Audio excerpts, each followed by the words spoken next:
You got into the safety business because you wanted to protect people, but somewhere along the way, the job started controlling your time, your schedule, your priorities, even your income potential. What if the expertise you've built over the years in the field can give you something more? More freedom, more control, more ownership of your future. I'm Sheldon Primus, the author of 7 Steps to Starting a Profitable Safety Consulting Business and the host of the Safety Consultant Podcast, with more than 350 episodes helping safety professionals become consultants and grow their career.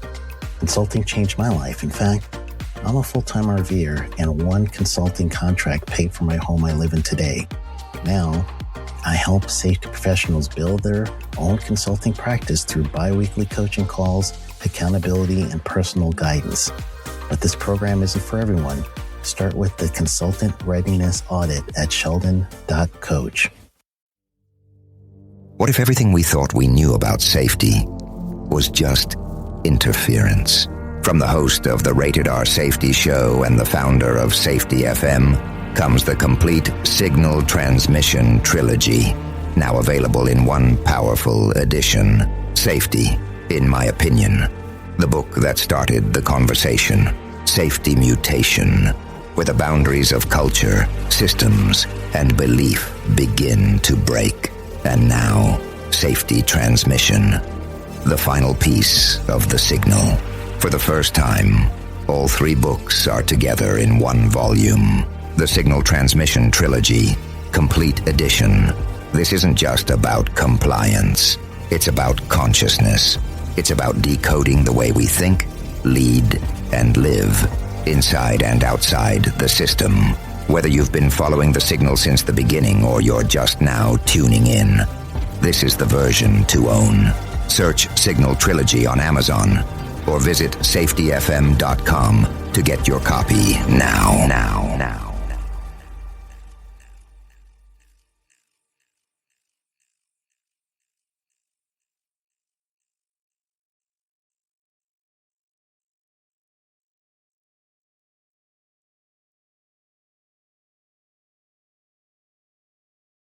Is your safety training old, stale, and hackneyed? Is your safety trainer still preaching a warped version of behavior-based safety? How about safety training that actually addresses your hazards in your workplaces and is not standardized baloney from 25 years ago?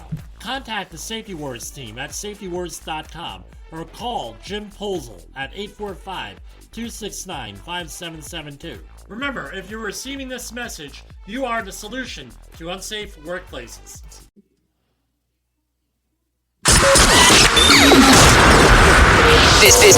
This show is brought to you by Safety FM.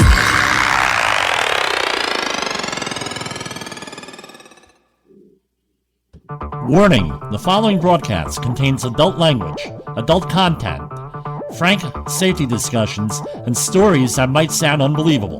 But believe me, every one of those stories is true.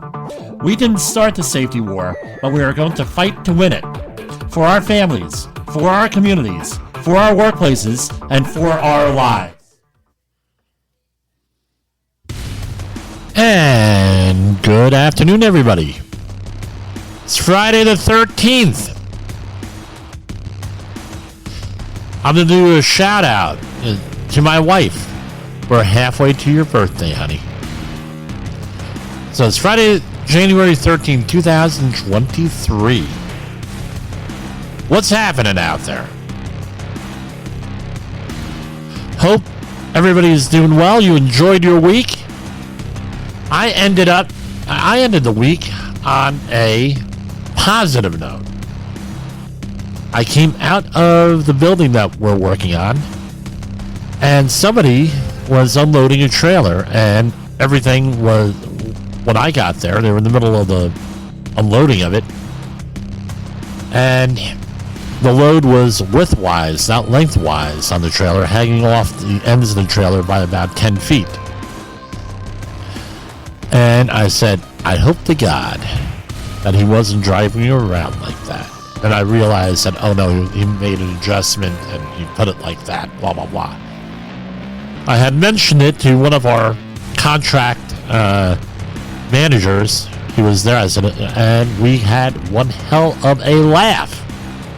I hadn't laughed like that in about 2 years. But, yeah, seriously, maybe a year and a half. Right, summer of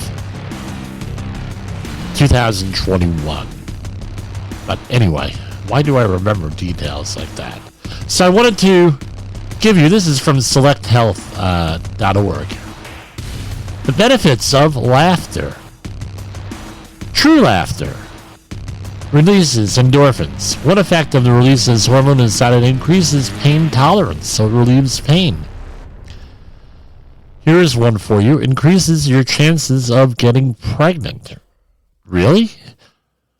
A 2011 study showed women go through in vitro fertilization were 16% more likely to get pregnant when entertained by a clown than those who did not have the clown encounter. Well, my wife calls me a clown, I guess, you know. Anyway, I digress. It helps your heart. A good guffaw is healthy for your heart. It helps your heart by increasing the amount of oxygen in your blood and taking up your heart rate. It decreases arterial wall stiffness. It boosts your immune system. It makes you happier. Laughing helps lighten your mood. Reduces stress. Your body releases cortisol when you're stressed because it's known that stress hormone cortisol gets a bad rap, but it plays an important role in the body.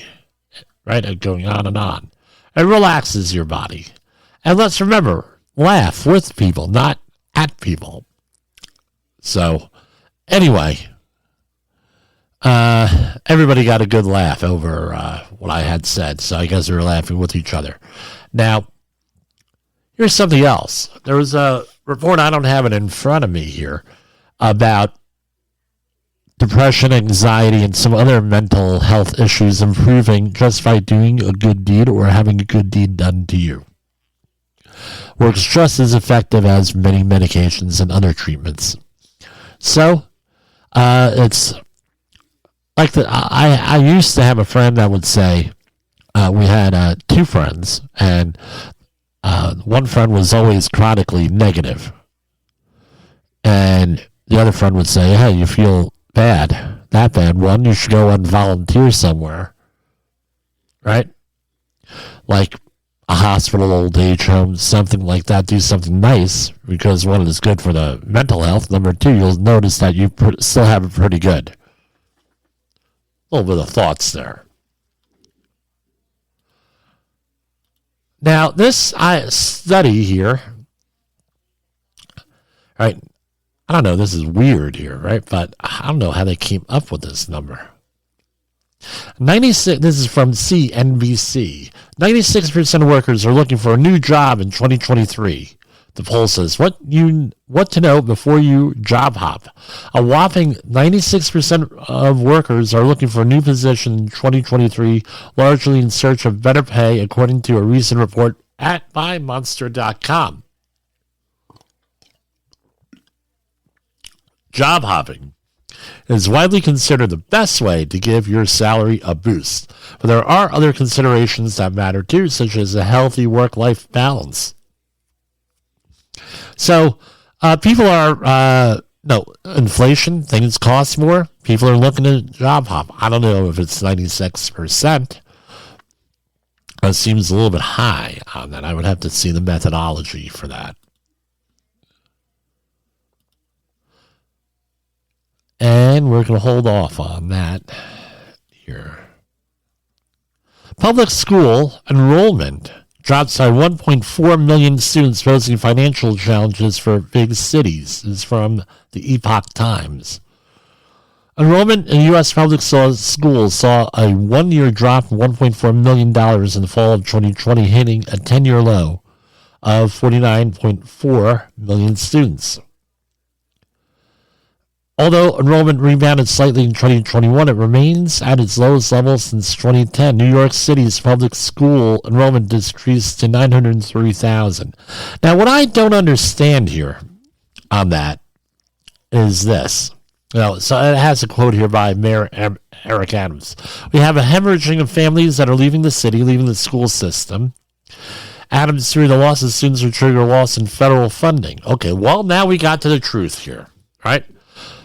Loss of students, loss in federal funding. Because I tell you what, we're paying a lot on property taxes here, which include school taxes. We're talking like $5,000 a year per household, $6,000 a year in our community here.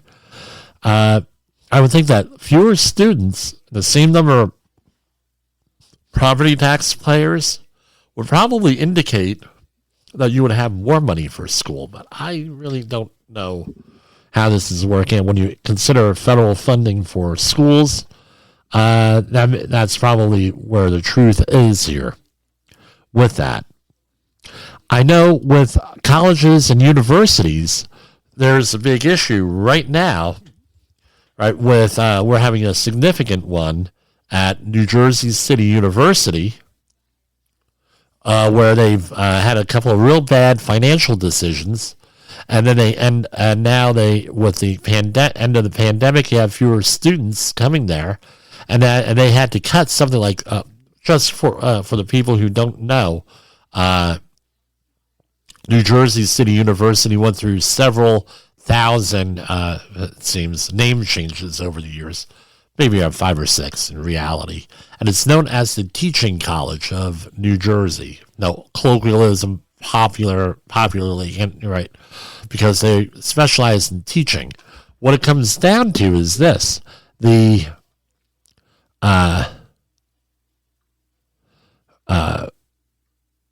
cut 30 programs, and one of the programs that they're cutting is an outreach to the community. It's meant to service inner city folks, and what's happening is they're cutting programs, and they're cutting their community outreach for those programs. They have a Educate the Block program. Project Source is another program they support, things of that nature. So it's really a bummer to see this, where we're not going to have the community outreach in a community that's at risk. That is Jersey City, New Jersey, and Hudson County. Pretty bad, pretty bad way of going here. All right. File this one under Are We Being Manipulated? The CDC identifies possible safety concern for certain people receiving COVID vaccines. The CDC says that a preliminary COVID-19 vaccine safety signal has been identified and is investigating whether one of the vaccinations creates an increase of ischemic stroke in people 65 or older. And they're doing an investigation. So one of the main arguments against vaccinations is that they haven't been investigated. They're still experimental for COVID. This is.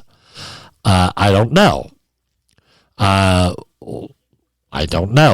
would have been nice had we figured this out beforehand. But when you hand out 183 million vaccinations times 2 is what it comes down to, you might have some people that have bad adverse effects, is what I know with that. Robert F. Kennedy Jr. This is from Yahoo News. Robert F. Kennedy Jr. sues media outlets over misinformation initiative. Robert F. Kennedy Jr., the son of slain U.S. presidential candidate and other anti-vaccine activists, have filed a lawsuit against several news organizations that have banded together to fight misinformation. The nearly 100-page complaint filed this week in a U.S. district court in Texas accuses the media outlets and social media companies of colluding to censor other online publishers with alternative COVID narratives. Besides Kennedy, the plaintiffs include an organization he founded, Children's Health Defense, right-wing news organizations that have promoted anti-vaccine theories, and physicians who are prominent COVID and vaccine skeptics. So, the federal antitrust, according to the complaint, according to the news story I'm reading, federal antitrust law has its own name for this kind of industry partnership. It's called the group boycott.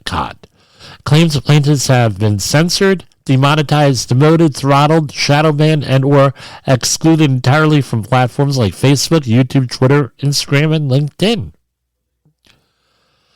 Wow. So, with all the Twitter leaks that are coming out, right, from Elon Musk, I don't know what to think here. Is there some merit to this? I don't know. We'll see. We'll find out. We'll see how this shakes out in court. But one thing that the pandemic, one thing I got out of it, if nobody else got out of it, was we're being manipulated constantly with this. And it was, unfortunately, in this case, it was in your face with this. I've been documenting this since 2003 in depth, where we have people, and there were people like Bernard Goldberg, I think it was, who wrote a book on CBS News and boycotting there. That was back in the early 2000s, 2002, 2003. There were other books along the way, and there was a couple of peer-reviewed studies on this. Doesn't seem that people want to believe that. One of the reasons why we set up Safety Wars here is to get people to think for themselves, number one. Number two was human organizational performance. Number three, to have a platform that when I think people are being lied to, I'm going to tell you right with it, and I'm going to give you the inside information. And I hope to never stray from that. We're going to take a break right now. As you can hear, in case you haven't heard, my voice is coming back. In the professional safety community, communication and planning are just a few keys to your program's success. The question many practitioners have is, where do I start? Dr. Jay Allen, the creator of the Safety FM platform and host of the Rated R Safety Show, has built a global foundation to help you along the way. Go to safetyfm.com and listen to some of the industry's best and most involved professionals, including Blaine Hoffman with the Safety Pro, Sam Goodman with the Hop Nerd, Sheldon Primus with the Safety Consultant, Jim Pozell with Safety Wars, Emily Elrod with Unapologetically Bold, and many others. As individuals, we can do great things, but as a team, we become amazing. Dial into safetyfm.com today and surround yourself with a powerful force of knowledge and support.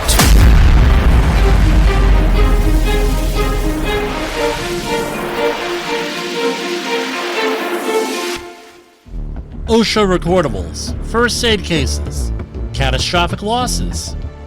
You want answers? So do I. This is Jim Polzel with Safety Wars. And we are back. You are listening to Safety Wars. Tomorrow's Safety Today. So, one of the advantages of having a program at this time, that's 8 p.m. Eastern Standard Time, and afternoon drive time on the West Coast in the United States here, is this. I get ahead of everybody else. We really do talk about stuff here. I usually releases some podcasts unless I'm really dissatisfied with the program.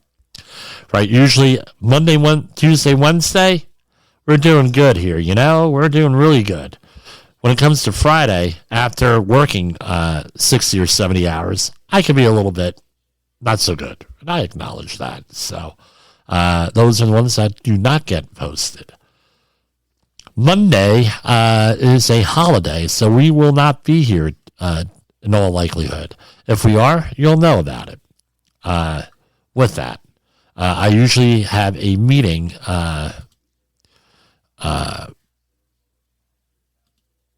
I usually have a meeting the third Monday of every month that I go to, that I enjoy going to. So we often go to that. So Anyway, we have a couple of stuff here. It sounds like they're local, but they're really not local. A couple of stories we'll get into, but first, we're going to go into the financial news. Dow Jones Industrial, closed up again today, 34,302, 61. S&P 500 up 399.09. Nasdaq 11 up again, 11,079.16. Russell 2000 1887.03 up. U.S. Treasury notes up 35.05%. And Bitcoin, wow, whopping. And again, this is in real time, Friday night. Almost 21,000 came up. So what was that, like a 3,000? Yeah, that was like from midnight last night. That was like a almost 3,000 point rise on that. Wow. Crude oil is up also 80.06. How much is that from last night? That was up almost $2. So what's going on there? Gold is up at 1931. Silver 24.56. Platinum has sunk to 10.81. Palladium is up 18.31.50. So all of that stuff is up, some down. We finished the week on a positive note as far as the markets are concerned. I'm skeptical, but what else is new? So these might seem like, again, for whatever reason, the OSHA is very active up here as far as releasing press releases on stuff. So I try to include all parts of the country. However, we always end up getting back to New Jersey and New York and Boston, this area. A national auto parts distributor and an Arizona logistics firm that misclassified 1,398 drivers as independent contractors will pay them a total of $5.6 million in back wages and liquidated damages after the Department of Labor obtained a consent judgment in federal court. So, so this parts manufacturer apparently had the people paid as an independent contractor. What does that mean? That means that they pay them a flat rate and do not take out any taxes or anything else from there. For example, you get paid $20 an hour, and you work 40 hours a week, you get $800, and then you're responsible for all of the taxes on it. The government does not like that because with withholding, they get a lot of money in there, number one. Number two, is that a lot of times there's some underhanded things going on there, and you're not paying your Social Security taxes, for example. You're able to write off a lot of wages, a lot of expenses across versus that and everything else. Right? So, for example, your cell phone bill, you don't get taxed on. That's an expense that gets taken off the top here. And loses a lot of tax revenues, but what does it do as far as worker safety is concerned? You're essentially self-employed, and our self-employed individuals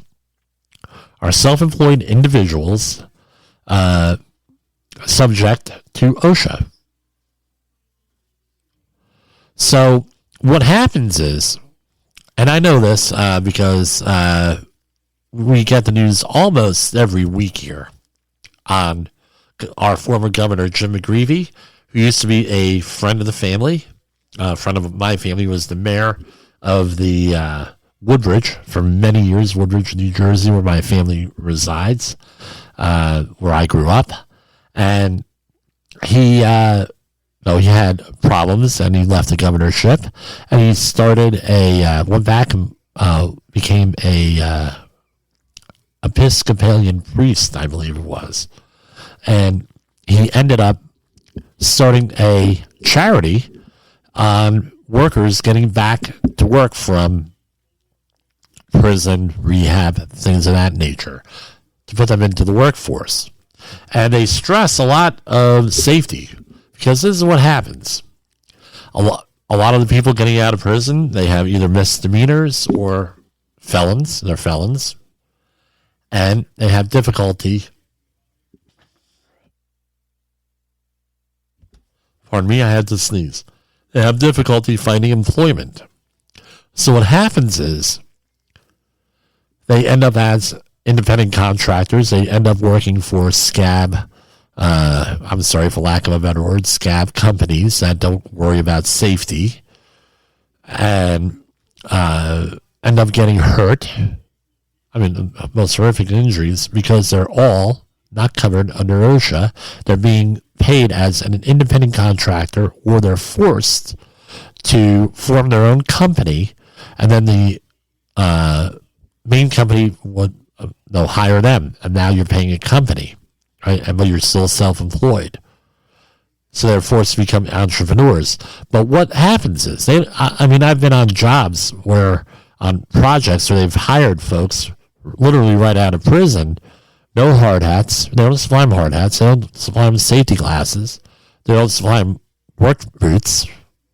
We have people coming onto the job in flip-flops. I mean, heavy construction flip-flops and everything else. And forget about, they don't want whistleblower protections. Forget about it.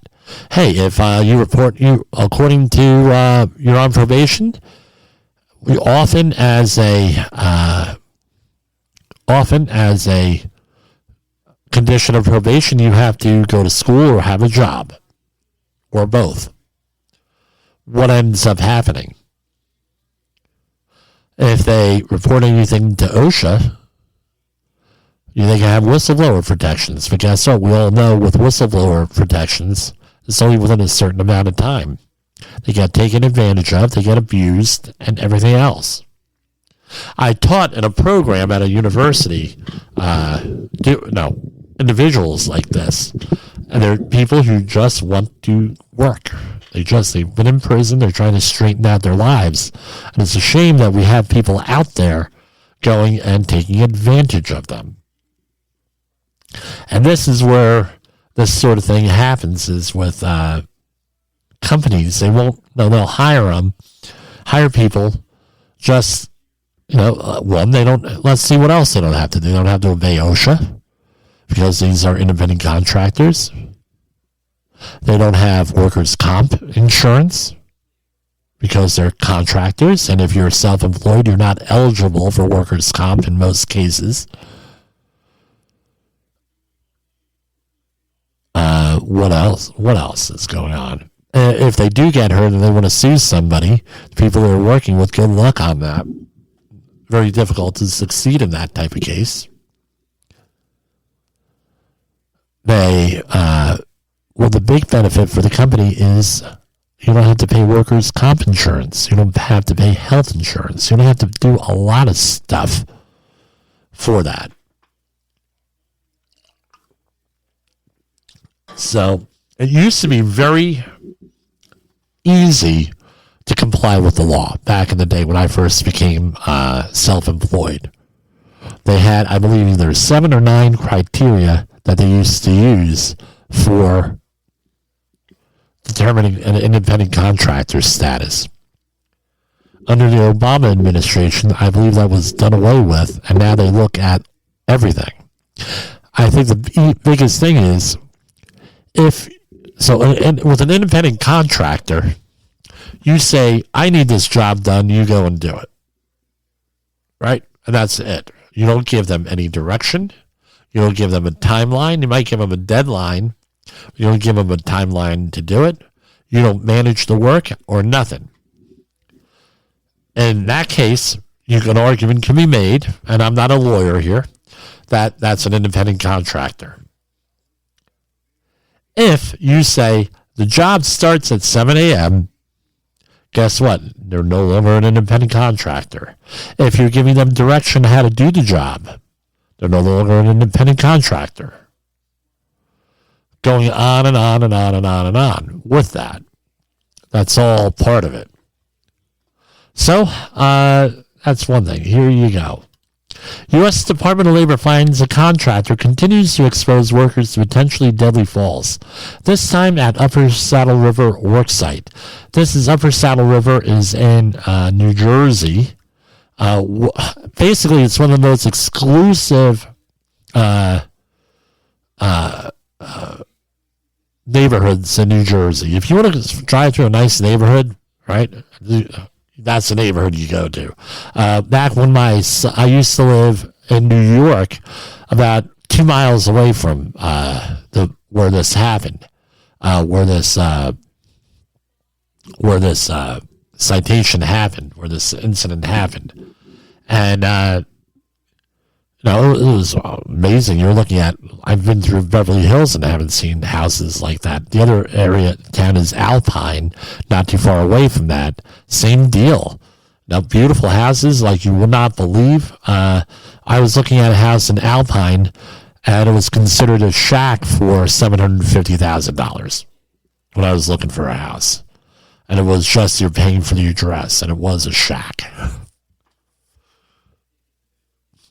But what's even funnier is that I am in Acme.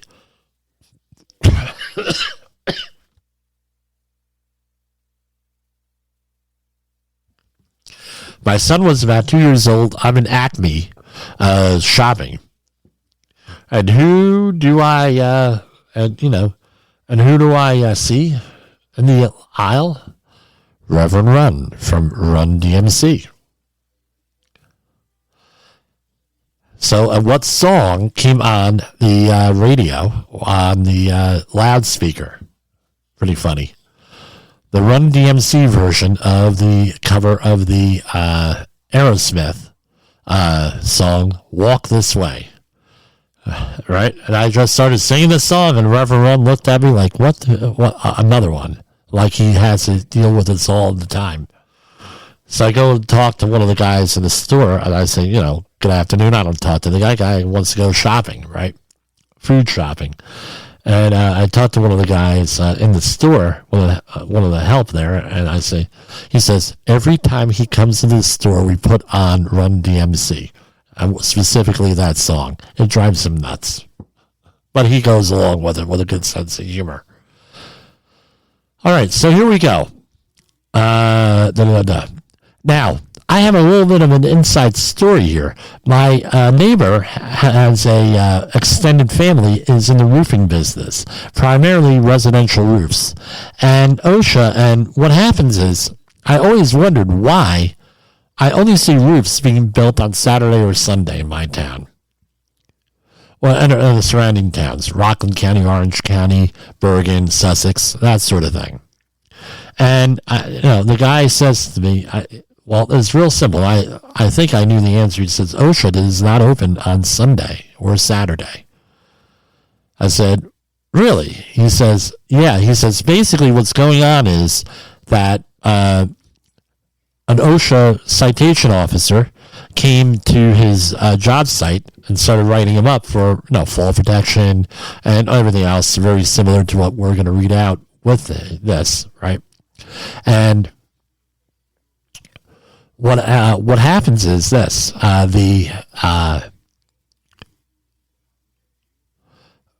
let's say that you're giving a bid on a house and you're a roofer, and the house is at like 123 ABC Street, right? And you do not get the bid for that house. You keep an eye on that house for 2 or 3 weeks afterwards, and then people start putting on a new roof in the house. So what do people do? The person who loses the bid starts taking photos, starts sending them over to the local area office of OSHA, and this is what the roofers do to each other. I'm wondering if that's what happened here. It was on July 6, 2022. Let me look. What day of the week was that? It was a Wednesday. So Anyway, this is what it is. As part of its local emphasis program on falls in construction, OSHA opened an inspection of a certain company operating as another company at a Upper Saddle River work site on July 6, 2022. During the inspection, OSHA inspectors observed 4 workers on a roof exposed to a 30-foot fall hazard without fall protection, as well as additional violations at the work site on other days of that week. At the time, the company was employed as a roofing subcontractor on another company residential construction project. Following the July inspection, the agency issued 12 citations, 9 willful and 3 serious violations, and proposed $584,000 in penalties for exposing workers to fall hazards, improperly using ladders, and failing to provide head and eye protection. This company has a significant OSHA history and is fully aware of what OSHA standards require. This latest inspection offers further proof that the operator of the company simply refuses to comply with the law. We will use our full authority to hold this employer and others who continually put employees in danger accountable.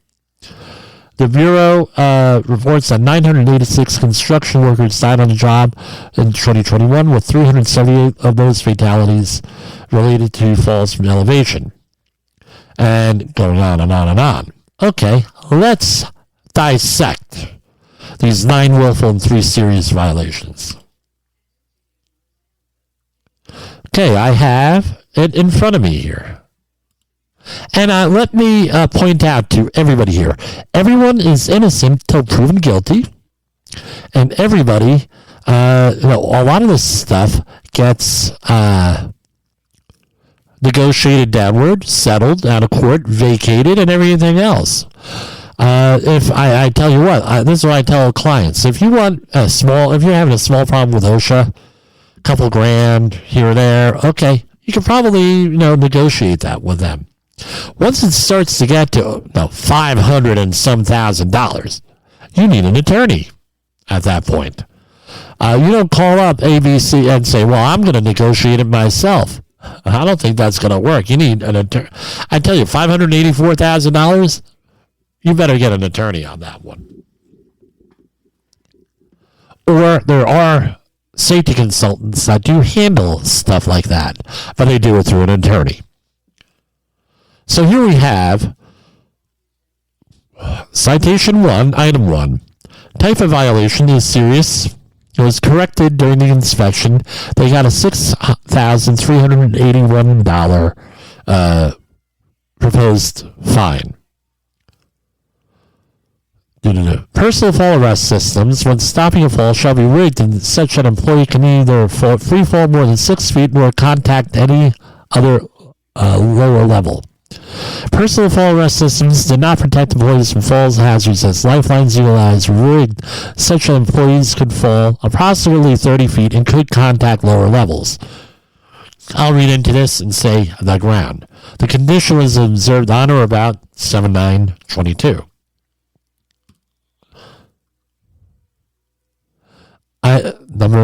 Citation 1, Item 2. Type of violation serious. This is $6,381.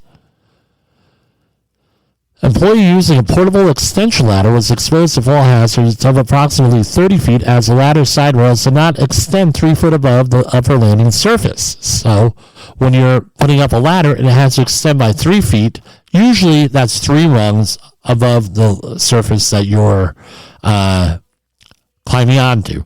When such an extension ladder is not possible because of the ladder's length, then the ladder shall be secured at its top to a rigid support that will not deflect, and a grasping device, right? Blah, blah, blah. So it's harder to mount and dismount a ladder, and they're 30 foot up. Citation 1, Item 3. Type of violation serious. Each employee did not use at least one hand to grasp the ladder when progressing up and down the ladder. An employee descending a portable extension ladder was exposed to fall hazards of 30 point as 3 points of contact were not used. Condition observed on or about. Well, okay. Again, bad habits and no training. Here we have a willful violation. Employees working in areas where there is a possible danger of head injury from impact or falling from flying objects or from electrical shocks and burns were not protected by protective helmets. So, this is very wordy here. Let me see if I could parse this down a little bit. This was observed on 3 days before the other violations. Employees, it was a different property though. Let me look. No, it was the same property 3 days prior. 43, 48. Yeah. Wow. They were keeping an eye on them for a couple of days. So, I don't know. They knew that they were being watched, so they did it anyway. Okay, I hope the roofs are going to not leak.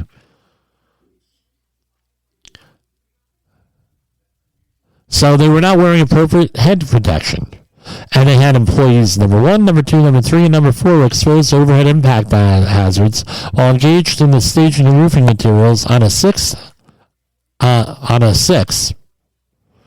that, on a 6 by 12-foot pitch roof. It should by. There's a misspelling here. The roofing materials were boomed overhead and placed on the roof using an articulating knuckle boom crane with a fork attachment. The employees were not provided with any protective helmet or any appropriate head protection or head protective device. So no hard hats. How much is a hard hat? $5 to $20, and it cost them proposed penalty of $63,812. Holy crap. Type of violation, willful, serious. Citation number 2. The employer did not ensure that each employee used appropriate eye or face protection when exposed to eye or face hazards from flying particles, molten metal, liquid chemicals, acids or caustic liquids, chemical gases or vapors, or potentially injurious light radiation. So no eye protection. How much does a pair of safety glasses go for, especially if you buy them in bulk? Any guess? About anywhere from 93 to $2. 93 cents to $2. Cost them, proposed penalty, $54,694. Okay, I'm going to take a break because I got to get a drink right here. I think I'm going to expand on this a little bit more with this, and hold on. Is your safety training old, stale, and hackneyed? Is your safety trainer still preaching a warped version of behavior-based safety? How about safety training that actually addresses your hazards in your workplaces and is not standardized baloney from 25 years ago? Contact the Safety Wars team at safetywars.com or call Jim Posel at 845-269-5772. Remember, if you're receiving this message, you are the solution to unsafe workplaces. I'm not going to go out and insult the reports, the media reports that I saw on this story here, and you can go and look them up online. There's a lot of New Jersey news places out there. But this is what the issue is here.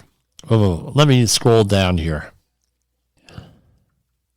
Okay, they did a pretty good job on this one article from NJ.com.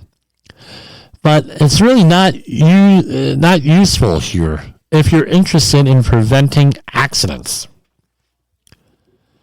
Right? So one of if this was going to be the Straits News, right, from Singapore, for example, they would go into everything that they don't have, right, and list it out. Everything that you need to prevent an accident like this. This is not what the American media does. They want quick in and out. So I'm going to go and make it a point next week to actually do a full-blown program on that. Reason why they got whacked with a lot of this stuff was that last March they had the same violations, basically. The same type of stuff, like failure to provide fall protection and head protection, eye protection for workers installing shingles. So that's probably why they got whacked really bad. And remember, they're the government. They know where you're working, right? Here we have citation 2, item 4, willful, serious violation. So if you're in construction, as opposed to general industry and maritime and marine terminals, it's 6 feet or higher. If you're 6 feet or higher, you have to be protected by a guardrail system, safety net system, or personal fall arrest system. How much one of these rigs cost? You could suit up one person, right? Here we go. Okay, the employee was exposed to 30 feet for 30 foot, and we're dealing with number 4. Employee number 4, pardon me, which is one employee here. All right. For one employee, the fall protection, you could probably rig them up for less than $300. Right? And that's one-time costs if they maintain the equipment in the last 5 years. It's going to cost them $63,812. Proposed penalty. Again, nothing is final. I don't know. I don't know really what these people are thinking here, right? So here is 63. Hold on, let me write this down. Here we have citation 2, item 5, willful, serious. Each employee engaged in residential construction activities 6 feet or more at lower levels are not protected. Blah, blah, blah. Another one, right? Not using appropriate fall protection. Employee number 3 was engaged in removal of staging roofing materials on a 6-on-12 pitch roof, was not protected from falling hazards from approximately 30 foot down to the asphalt. $63,000 proposed penalty. Here's another one. Willful, serious. Again, another employee. They got him for every employee here. Employee number 2. Not protected. $63,812. Another one. Willful, serious. All right. Same deal. $63,812. They got him for every employee on the roof, it looks like. Citation 2, item 8. Each employee engaged in residential construction activity 6 feet or more above lower levels were not protected, blah, blah, blah, nor were employees provided with an alternative fall protection measure under another provision of paragraph 526-501. So the employee wore an inadequate personal fall arrest harness and was not using a lanyard, anchor, point, or a lifeline. So he was wearing a harness or a belt, probably a belt at this point. Again, $63,812. Another one. Willful, serious. No fall protection. 6 feet or higher. $63,812. So here we go. We have a grand total of 1, 2, 3, 4, 5, 6, 7, 8, 9, 10, 11, 12 different things for proposed penalties of $584,333. I have a feeling they're going to probably protest this. And let me save that. Yeah, I'm probably going to go through all of this. This is worth a whole video on itself. Very frustrating here with everything that we have contractors doing this in 2023. This is 2022. So we have, just out of curiosity, on July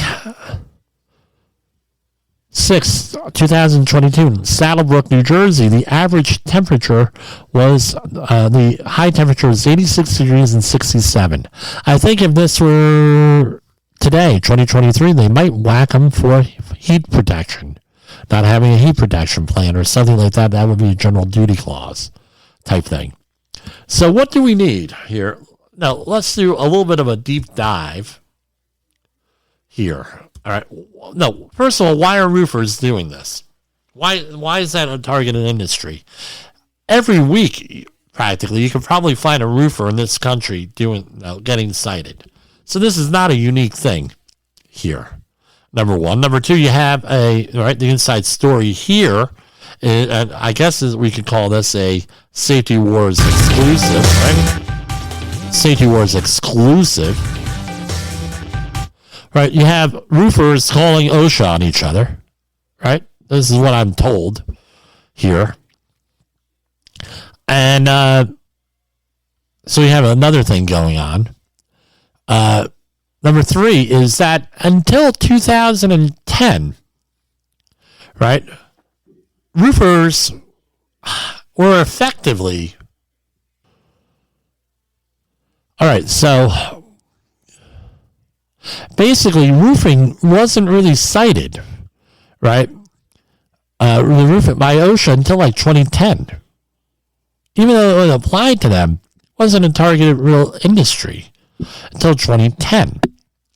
And a lot of industries, they're like the industries that we just mentioned in the previous story. A lot of the roofing companies are non-union, number one. There are union roofing companies. I've worked with them. I'm not against or for unions. I'm neutral on them.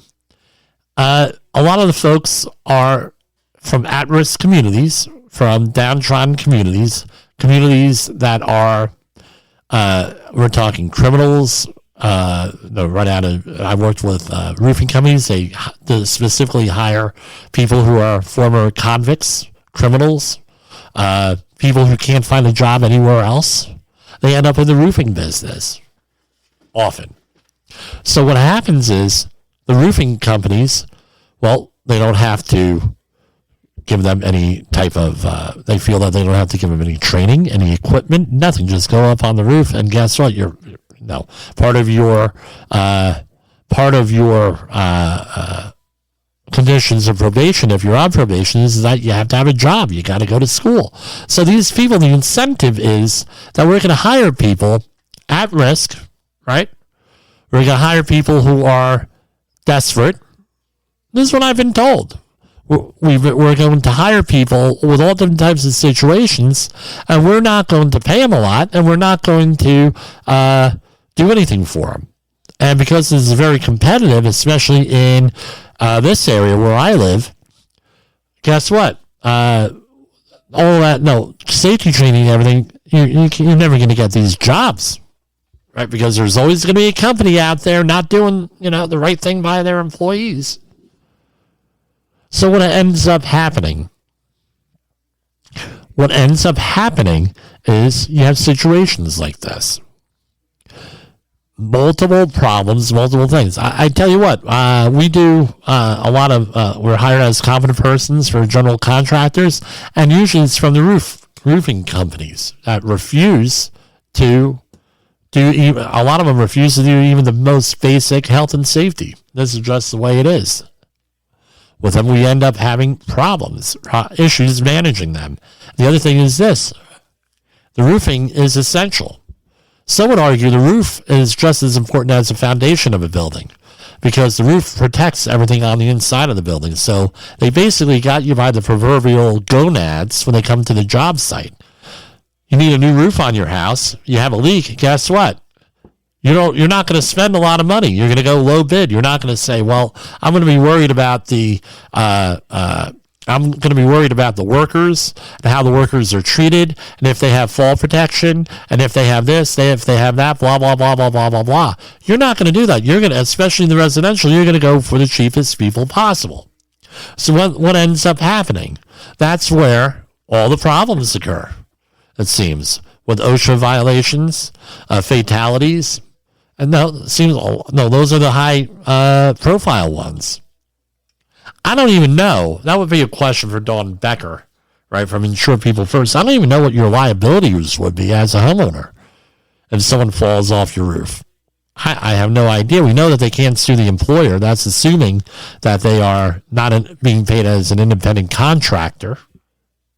They're not being, they're not an immigrant workforce that, that might be here illegally, and they got the job. They don't want to say anything. They're being taken advantage of. I mean, the whole situation sucks, and there's many different layers of the onion here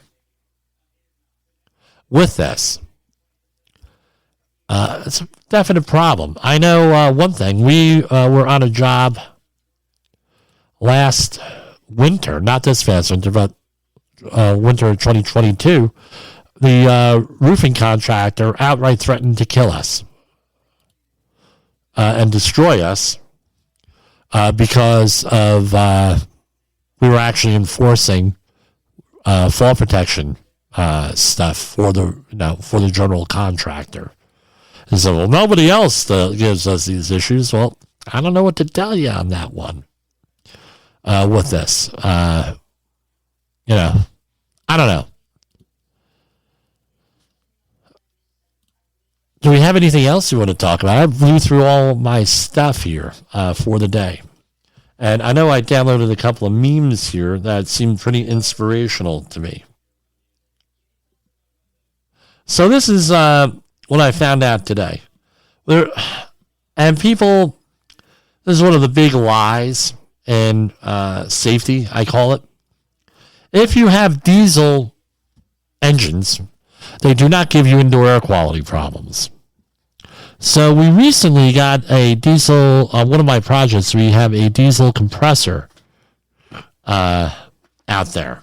All right. We have a diesel compressor. So I ended up, I had a forecast monitor with me. I held the forecast monitor up to the exhaust. And lo and behold, what do you think we measured? Carbon monoxide.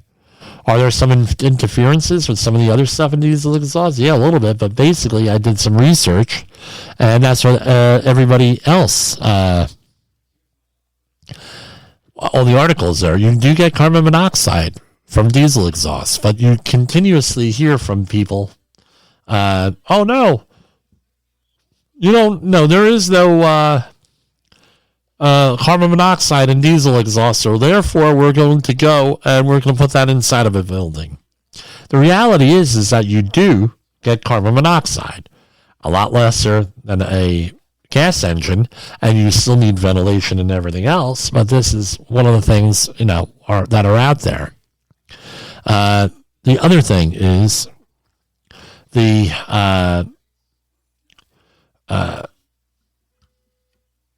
air monitoring, right? A lot of people, and again, I got this comment too. Jim, every time that you do air monitoring, the equipment's calibrated. Yes, every time, especially with permit required confined spaces. Well, why do you do that? It's not in the law. No, it's in the manufacturer's recommendations, also in the NFPA standard 350 for permit required confined spaces. Oh, well, nobody else does it. Well, that's good. Nobody else does it. I'm doing it. It's called backbone, people. You got to have it on stuff like air monitoring. You set up a system in place and you document it. You have logs and everything else. I know there was when I was working in the oil industry, a question came up, and one of my how do we know that our subcontractors here, and this is the facility talking, are actually calibrating their equipment? And one of the guy and everyone, they're all calibrating it. And they came to the guy, Frank is his name, came to, yeah, of course Jim is. Come on, it's Jim Posel. He's calibrating everything. Blah, blah, blah. So about 2 days later, went through the grapevine that they had questions on our calibration records. And I said, hey, Frank, can you come over to my office real quick? I have something to show you. I broke out calibration records for the last 9 years. And he says, by the way, Jim, I said, I heard what you did for me. You vouched for me and everything else. Everybody else was, oh, yeah, but they knew they were full of crap. He said, Jim, this is what I need you to do. Can you give me your calibration records? I'm going to bring them to the powers that be. So nobody. And then all of a sudden, they started to audit everybody else. Nobody had calibration records. They all lied, basically. And people lied on their behalf. It was a big mess. because this is what happens. No calibration records or anything else with the equipment. What do you think happens when there's a problem? They're going to go after paperwork. And if you don't have calibration records, guess what? In accordance to NFPA and manufacturer's recommendations and everything else, all of a sudden they have a leading indicator that they should go and dig deeper. I had a client when I worked in corporate America before I went out on my own. That company had a client that did not keep calibration records. And what do you think happened when there was an explosion and some people got killed? And an oxygen deficient atmosphere on top of that. Oh, we have all these air monitoring records that said everything was fine. Well, do you have calibration records? No. Well, then guess what? None of those records mean anything. That's how it went down with the attorneys. Not very expensive lesson. So that's why we do equipment calibrations. So I want to wish everybody a happy weekend, 3-day weekend. Have fun, everybody, and we will see you next week. The views and opinions expressed on this podcast are those of the host and its guest and do not necessarily reflect the official policy or position of the company. Examples of analysis discussed within this podcast are only examples. They should not be utilized in the real world as the only solution available, as they are based only on very limited and dated open source information. Assumptions made within this analysis are not reflective of the position of the company. No part of this podcast may be reproduced, stored in a retrieval system, or transmitted in any form or by any means, mechanical, electronic, recording, or otherwise, without prior written permission of the creator of the podcast, Jay Allen.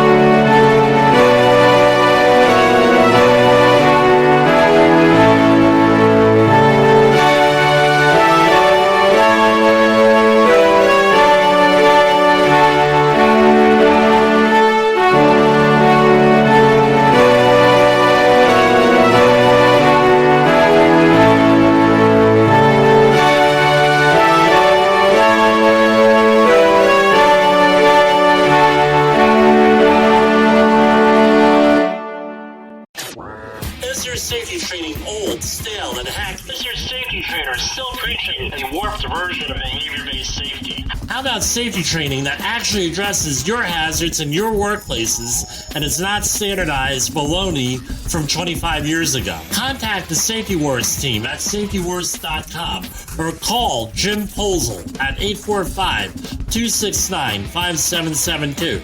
Remember, if you're receiving this message, you are the solution to unsafe workplaces. You got into the safety business because you wanted to protect people, but somewhere along the way, the job started controlling your time, your schedule, your priorities, even your income potential. What if the expertise you've built over the years in the field can give you something more? More freedom, more control, more ownership of your future. I'm Sheldon Primus, the author of 7 Steps to Starting a Profitable Safety Consulting Business and the host of the Safety Consultant Podcast, with more than 350 episodes helping safety professionals become consultants and grow their career. Consulting changed my life. In fact, I'm a full-time RVer, and one consulting contract paid for my home I live in today.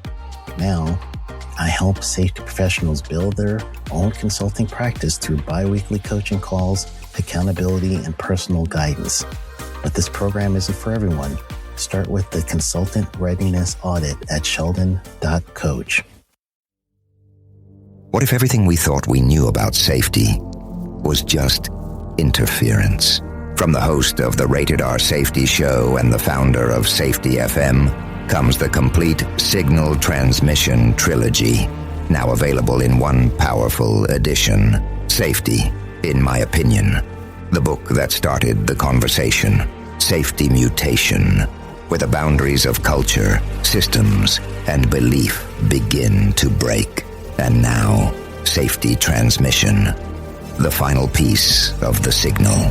For the first time, all 3 books are together in one volume. The Signal Transmission Trilogy, Complete Edition. This isn't just about compliance. It's about consciousness. It's about decoding the way we think, lead, and live.